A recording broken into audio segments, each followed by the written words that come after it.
अध्यक्ष महोदय, मुळात हे जे महाराष्ट्र धर्मस्वातंत्र्य विधेयक 2026 आपण आणलेलं आहे, अशा प्रकारचं विधेयक आणणारं महाराष्ट्र काही पहिलं राज्य नाही।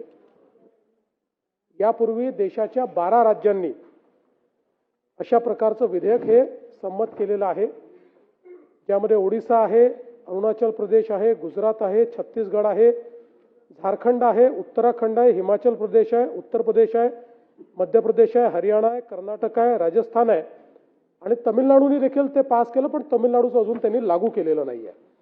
अशा पद्धतीने 13 राज्यांनी केलं, 12 राज्यांनी ते लागू केलेलं आहे। आणि हे विधेयक आणत असताना याच्या पाठीमागे हे कुठल्या एखाद्या धर्माकरता किंवा एखाद्या धर्माच्या विरोधात नाही, तर हे विधेयक सगळ्या धर्मांना लागू आहे। त्यामुळे याच्याची जी पद्धती आहे ही सगळ्या धर्मांकरता विविध पद्धती लागू करण्यात आलेली आहे।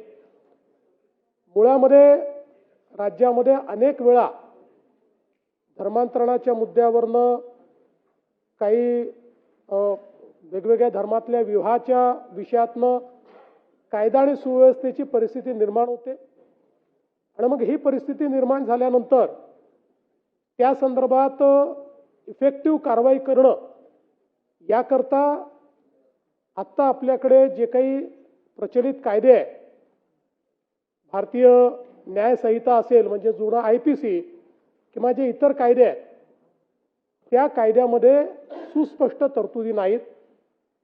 त्यातल्याच तरतुदीचा आपण अवलंब करतो।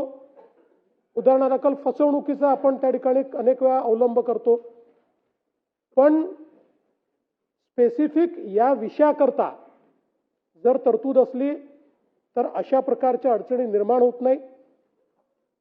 आणि म्हणून ही जी काही वारंवार अशा पद्धतीनं मग दोन बाजूचे लोक एकमेकांसमोर येणं, त्यातनं कायदा सुव्यवस्थेचे प्रश्न निर्माण होणं, या गोष्टी होऊ नये याकरता सुस्पष्टता आणण्यासाठी हे विधेयक या ठिकाणी आणण्यात आलंय।